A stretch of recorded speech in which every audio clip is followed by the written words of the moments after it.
Hi everybody, it's September already. I feel like I'm sliding into September at great speed. August has just gone by in a blur, in a flash, and it actually feels just like yesterday I was editing the octopus for you. Anyway, back in the cowshed now, and I want to share two techniques with you this month.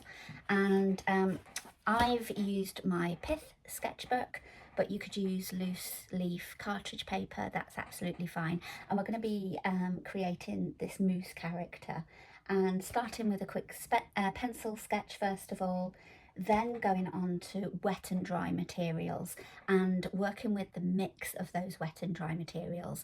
And if you have a look up close, will it focus if I don't put myself in, you can see how the white of the oil pastel resists the inkiness, the wet inkiness of the coloured ink. And it's that mix together that I really like to play with. Sometimes it works, sometimes it doesn't, but there's often unusual effects to achieve doing that. And then time has allowed me to show you a second technique, which using the same character but getting totally different results. And this is quite a soft, quite a gentle application of soft dry pastels, and this is using a method called pourtois, which is French for stencil, and it's very often handcrafted, so it looks less mechanical than a normal stencil would, but you can have quite a lot of fun with this. And it might be that you quite fancy doing a whole painting, a whole scene using this method. If you do, you must let me know so I can sort of schedule it in. But I thought you'd quite like to see two very different results from two different applications. I often feel that it's good to know how to use lots of different materials so you can get the right application to convey the right message. So where, for example, this one, where it's really soft and gentle, would be a soft and gentle painting or a soft and gentle illustration for a picture book. This one, it's got more energy about it, it's got more layering, and it has the potential for more dynamic contrasts.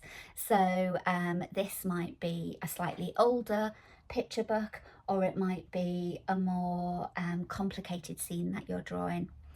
So it's quite useful to know how your materials work together with each other, but also how they produce very different results as well.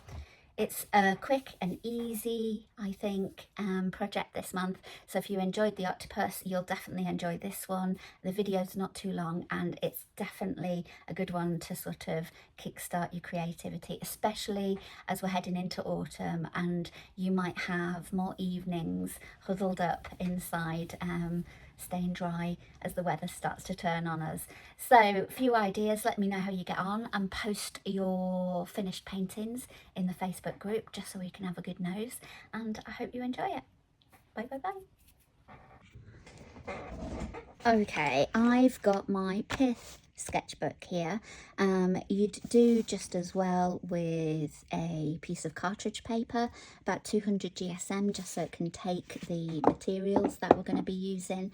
And my plan is to create a character and to try it out with some inks and also some dry resist materials to show you that alchemy between wet and dry.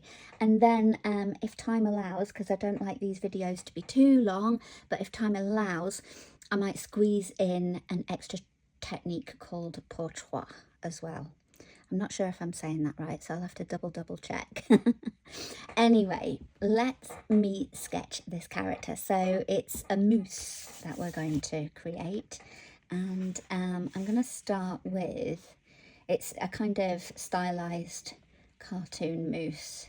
And if you think of this as a bit of a pear shape for a face, and then bring sort of downward, I want to say sad ears.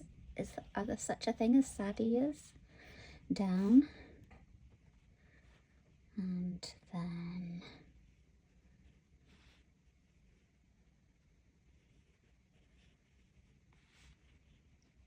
let's go for these beautiful horns. And remember, when you're doing horns, they don't have to match, but if you can sort of line them up from one side to the other, so go through the head just as you're practicing your shape of your character, that kind of brings some unity to proceedings. Alright, and we're going to have big nose, some nostrils at the side, some eyes here,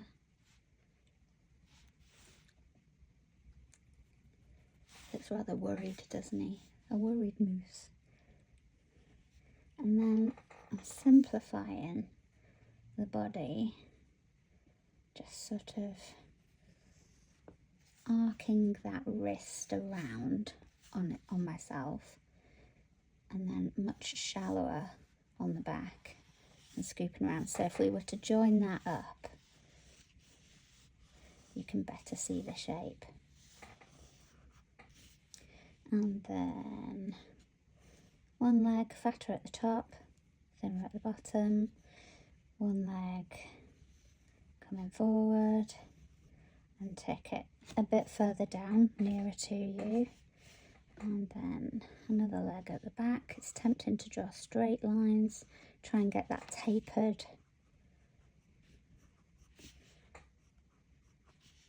And here we have a rather silly moose, which is just a bit of good fun. I'm going to shape up that bum a little bit more and bring that leg in from it. Bring that leg down to that one, and a bit of a tufty tail.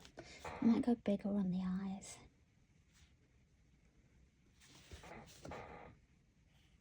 Bit of inner ear going on there.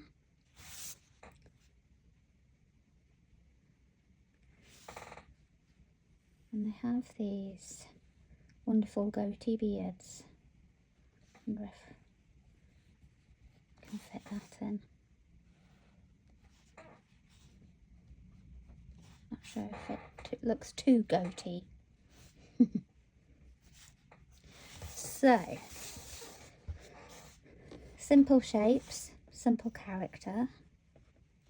So I've got that side. What I want to do now with the ink, as you know, ink is fast flowing and feels hard to control. So what we're going to do is we're going to block out the eyes first of all. So I'm going to pop in the pupils of the eyes, black dots. This feels really weird working this way around. And then I'm gonna do the whites of the eyes, and it's gonna be hard to see. It's hard for me to see, and it's right underneath my nose, but definitely hard for you to see on camera. And I'm hoping that that blocks out the ink. Might not. Bit of a experiment. And then I'm just popping a few dashes on the face, and I want that muzzle to be quite light, so I'm putting a bit of, I might get some oil pastel, you know.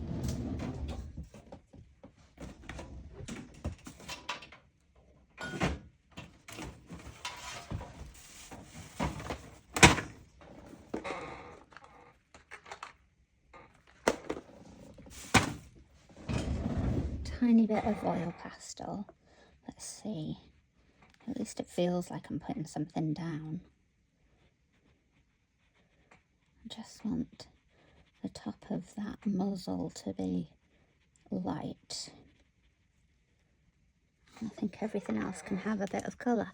So I've got a small flat head, and I've got a range of inks here, from acrylic ink to golden acrylic ink to water-based Winsor & Newton ink. They come in really beautiful boxes, but the pigment is quite weak on those, but you can layer up quite nicely.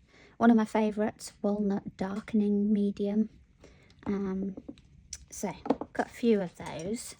I'm going to start with, let's start with my fave, which I've actually got in, I've just spattered it everywhere. I've got in a water brush. So, let's have a go. So, that sort of shape, coming down to the muzzle. There's the eyes. I don't want it the same consistency all across, so I'm going to dilute bits with water just to get some softness on the go, and then I can pull from the pool of that and start to copy my character's shape across.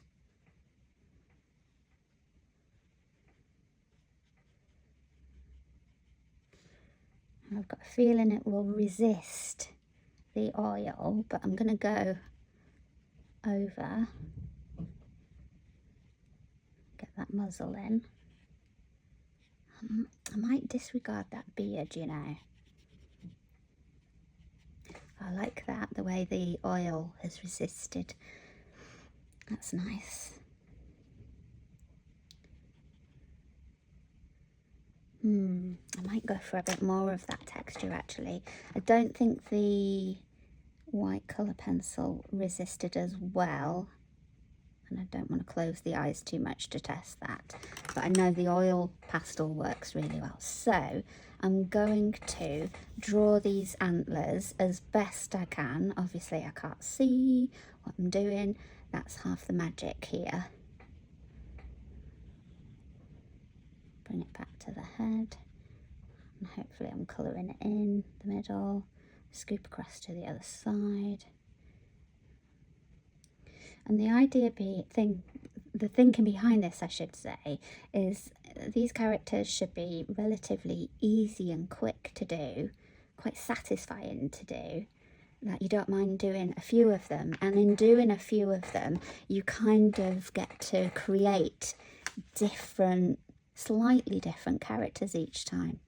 Now I want that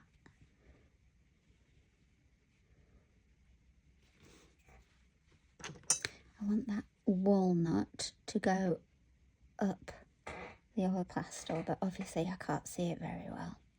So in some places I'm going to totally miss it, in some places I'll get a nice resist and nice bit of texture, and in other places it'll be super smooth where it's just hitting the paper.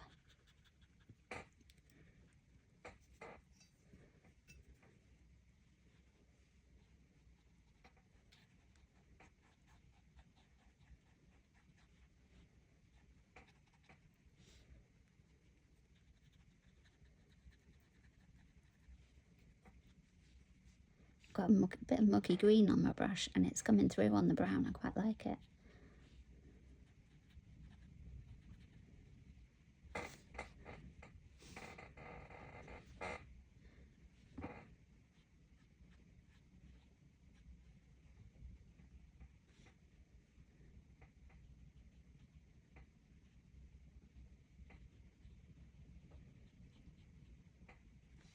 Can you see that lovely texture on the horn?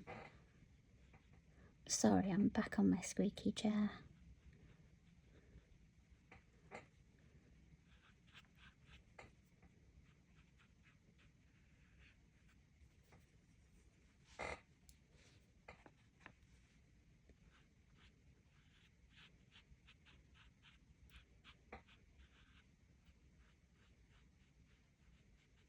Okay. Right, happy with that. Now, I think I'm going to ditch that beard. It's too goat-like, even though I know they do have a rather generous beard. I'm going to simplify into just the body, and I could do with a bit of hair texture. I know this isn't going to work as well, so I'm going to dash, dash, dash, dash. I'm almost like dashing in the direction of the shape that is going to be there.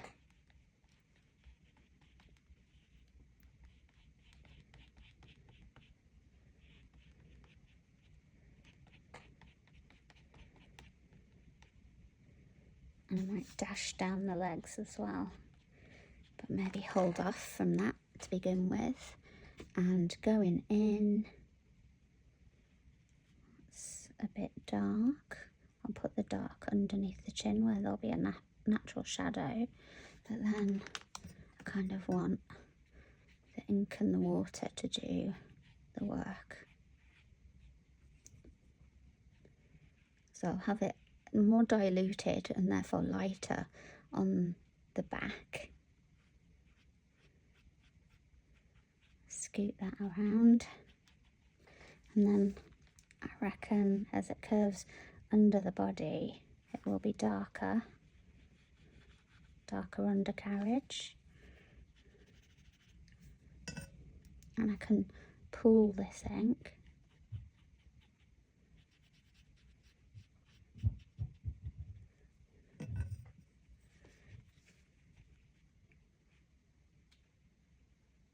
and a few more little hairs going down the leg. Hopefully I'm getting them in the right spot.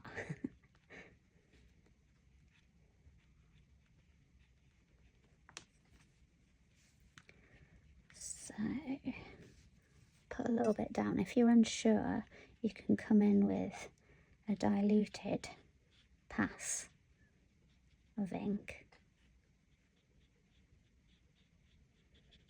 And you can always go back in and make it darker.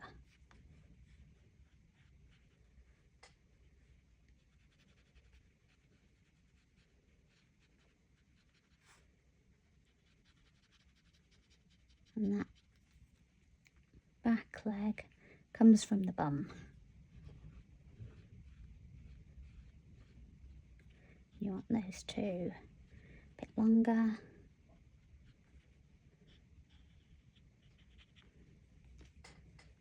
Okay, just gonna darken up. Oops, a bit too much.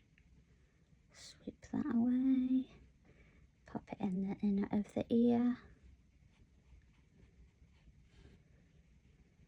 Maybe add a bit of shadow there. And just soften it with water.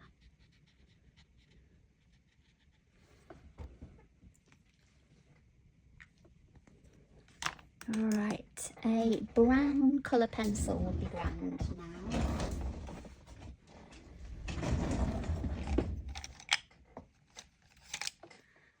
So I've got a Prismacolor brown pencil here. Anything will do at this stage. And that will just give us a more solid application for the hooves.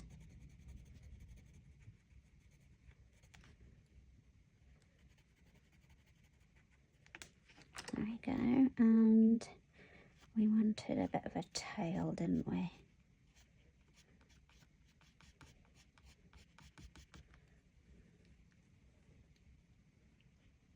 We need some nostrils.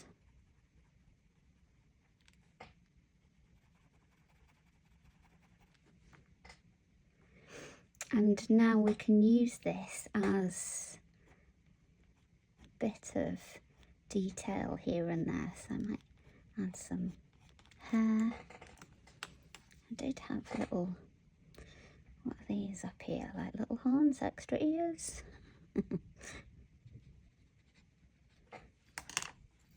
And you can use this pencil to give you another mark making result.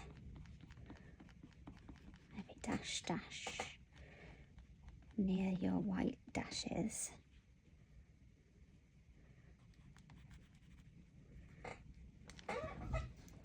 And we can use this also to go in and give the the antlers a little bit more detail as well.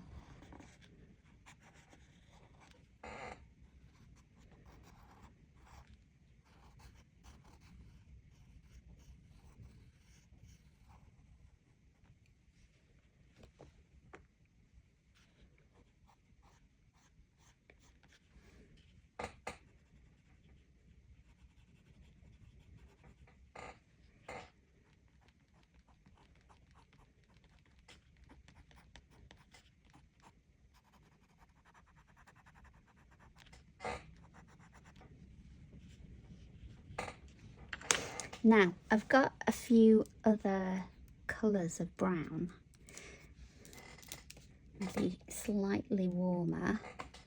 This is almost like a sienna, but it's a golden quinacridone nickel azo gold. There's a fancy name for you. And it might just give us some nice warm highlights on here. Inner of the ear maybe.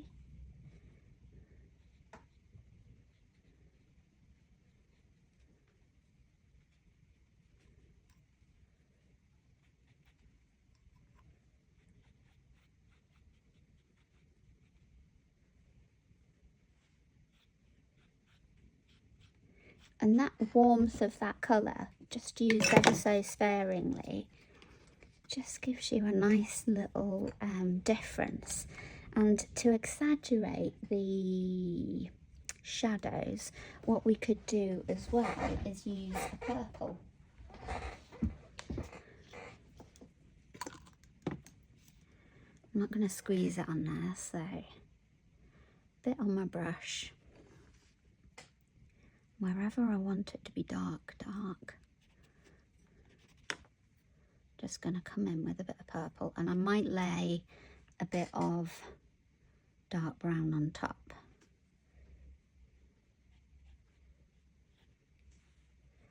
But this colour shadow, again, will give you more life than, say, adding a dark to your shadows, to create your shadows.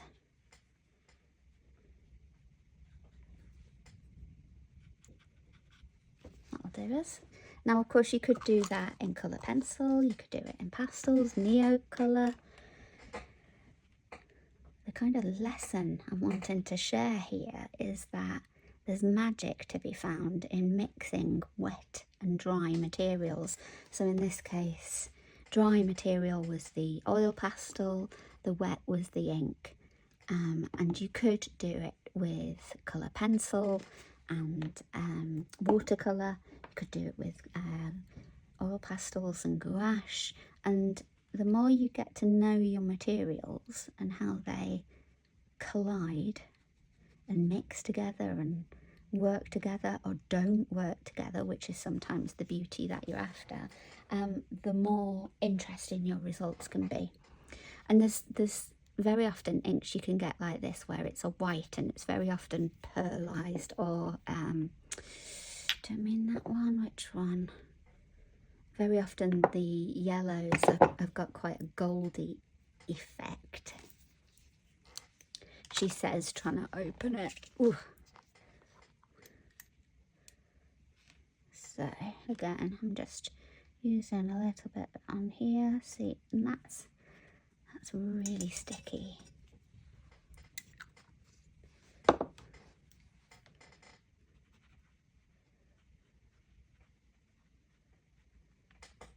Don't like that so much. I prefer how the oil pastel sat on top with the light. And does the oil pastel work on top? Not so well, or it doesn't carry the colour. It doesn't give you that surprise as you're creating. And very often it's the surprise of things working that excites us and makes us want to do more and learn about it. So it's almost like you're this mad scientist with all of these different materials. Use what you've got in your kit and figure out what works together. So by all means, please use this character to kind of experiment with lots of different ways of mixing your materials. Don't feel you have to go out and buy inks to do this particular project.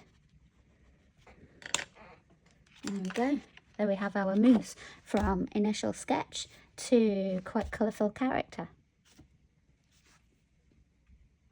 Okay, I'm going to show you a slightly different technique now, using the same character because we've got to know the shapes. I'm going to recycle the front cover of one of my paper pads. It's usually quite a shiny but thin material. And if I just pop that up there and that down there, grab my pencil, and I started off with a bit of a face, bit of a nose, 2 loops for ears. You'll find each time you draw it, it's slightly different.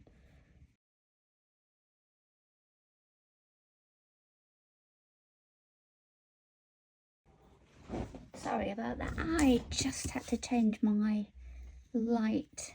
My bright white light has just decided to stop working, so we've got a bit more of a yellowy light on the go at the moment, but that'll do.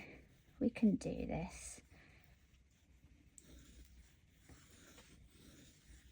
It's tempting to stop drawing this at that point where the legs start to come down, but you kind of lose the flow of it, so just take it all the way through. Right, and then that leg there, that leg comes in front, they're both tapering down, that one there. That one comes from the bum and it tapers down. Something like that. I was thinking, oh, it looks different. I'll put the antlers on.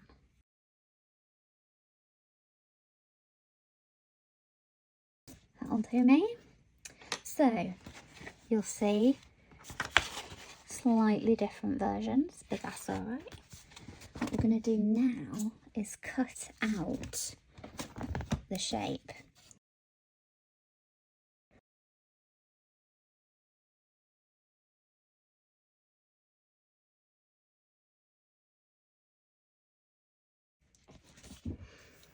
Okay, so we've got our stencil here on quite thin paper, so it's easy to smudge over, which is the trick here. So back to the cartridge paper or your sketchbook, turning my page here. Is he going to fit on? He should do. Yeah. To keep him nice and steady, maybe just tape him down. And I've got to the side of me lots of different soft dry pastels.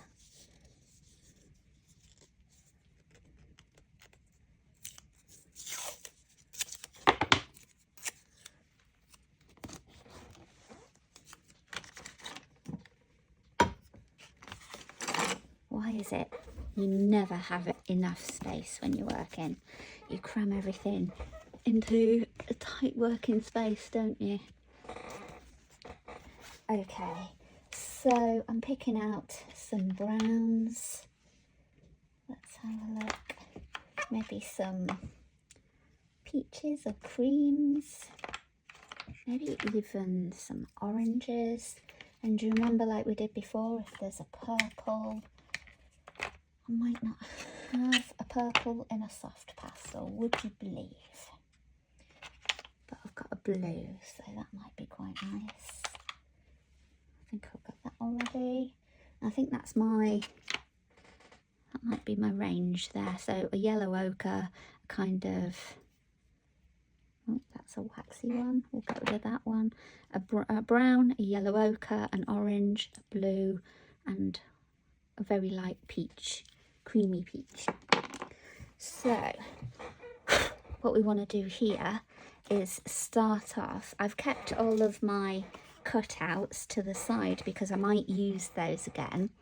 And I'm going to go in with a mid colour, and it's quite nice if you can, to the side, have like a little palette on the go that you can dip your finger in, and then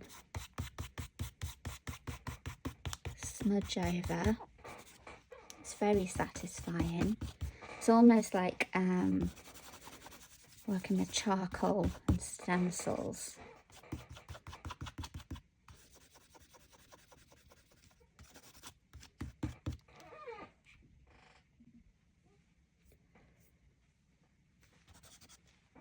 So this stencil effect is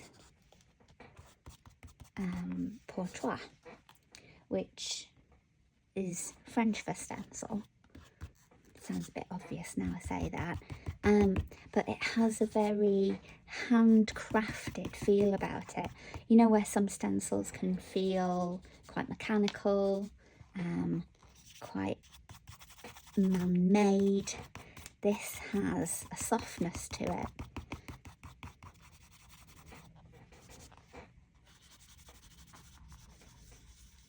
And I'm focusing the dark in the corners and on the edges and softening out into the middle of the space available. So I'm not covering the whole space available with the thick application of pastel. I'm being quite measured in what I put where, and that's helping me create a bit of shadow shape. So those differences will make sense in a moment. Right, so, and it's good to start with your mid colour. So say that's our mid, that would be our dark, and that would be our light, and then we can play with this opposites, orange and blue, as a bit of a creative colour option.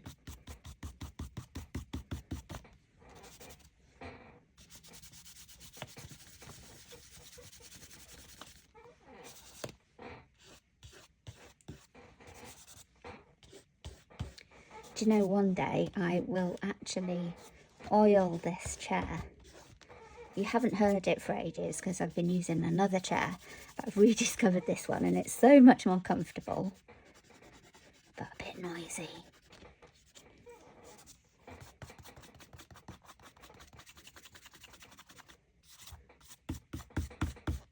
So I'm always trying to go from out to in rather than in to out. As soon as I go in to out, I lift the stencil.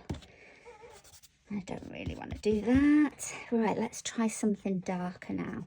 So, oh, it's actually black. I was thinking it was a dark brown. So what I might do is mix in my brown with the black to make a dark brown. And again, just thinking about where I'm putting that darker value.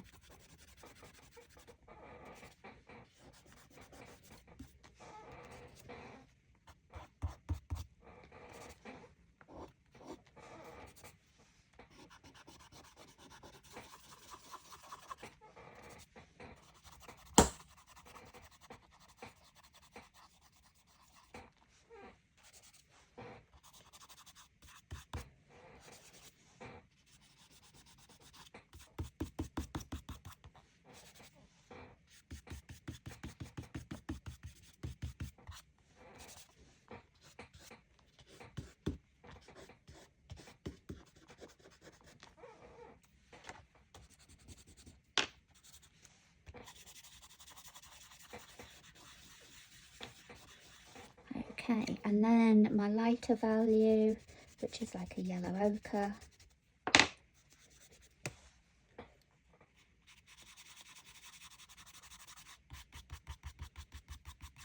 And this is helping unify the mid, the dark and the light.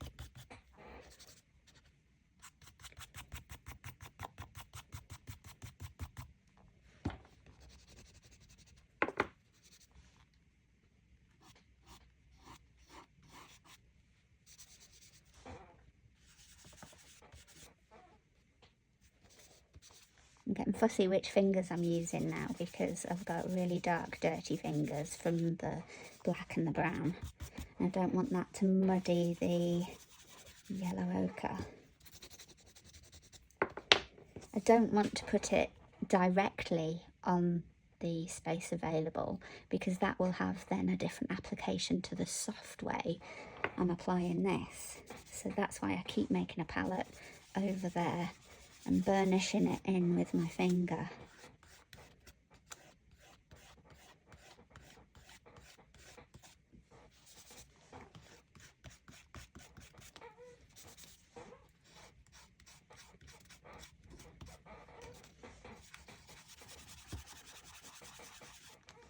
Right, since we did have some black, I'm just going to use that for the nostrils.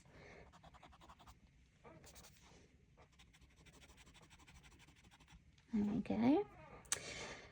Right. Let's have a think. Let's see if we can get this orange just in there a touch.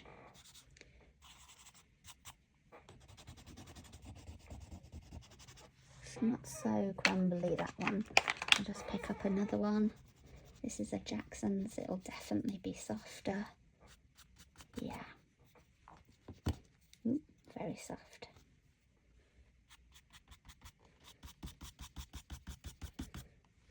It's a bit hard to see the difference. Let's add in a little bit of warmth. And then I'm going to put the blue into the dark pile. So where the brown and the black were, I'm just adding a tiny bit of shadow under the chin, a bit at the side of the muzzle, and then to one side of the antler. Doesn't need much on your fingers to get the effect. And then I'm going to use that to give an impression of little hooves.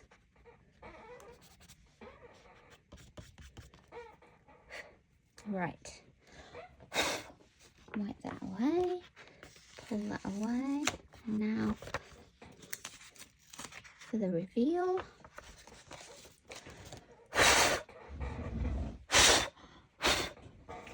I'm just going to clean my hands.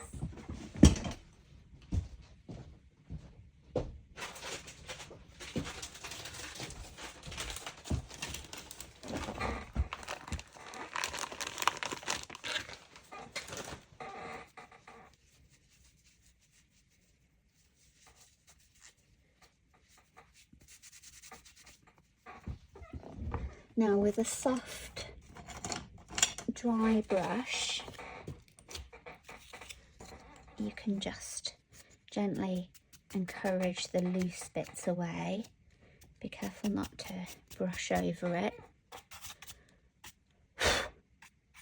Quite like its little freckles on its nose. And then we can come in and pop in the eyes. Now I haven't got any whites of eyes this time, so just going with the black, and this is just a black gel pen, like that. And I might use a bit of the soft yellow ochre just around the edge of the nose there.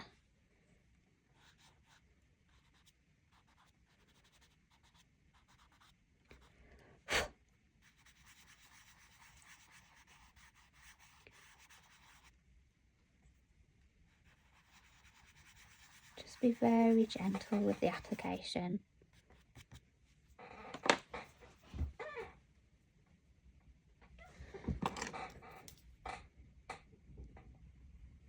Might go slightly bigger on those eyes. There we go. So, same character, same thinking in terms of simplified shapes, but very different application. All starts with a sketch, play with your materials. Sometimes the alchemy between wet and dry gives you some really fantastic results, and sometimes cutting out and abstracting the shape gives you really lovely results as well. The only thing we need to add is a bit of a tail.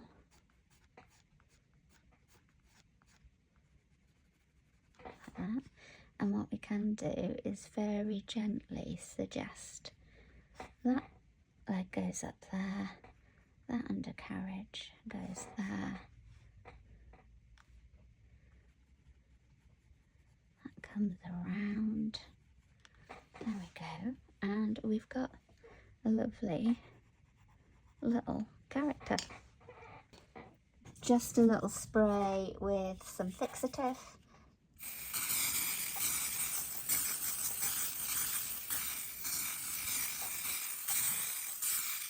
And I would do that to your palette as well, because it will make, especially if you've been in a sketchbook,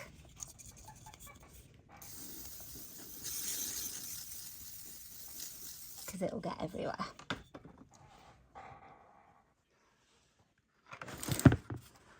That one doesn't need fixing, but the oil might feel a little bit sticky.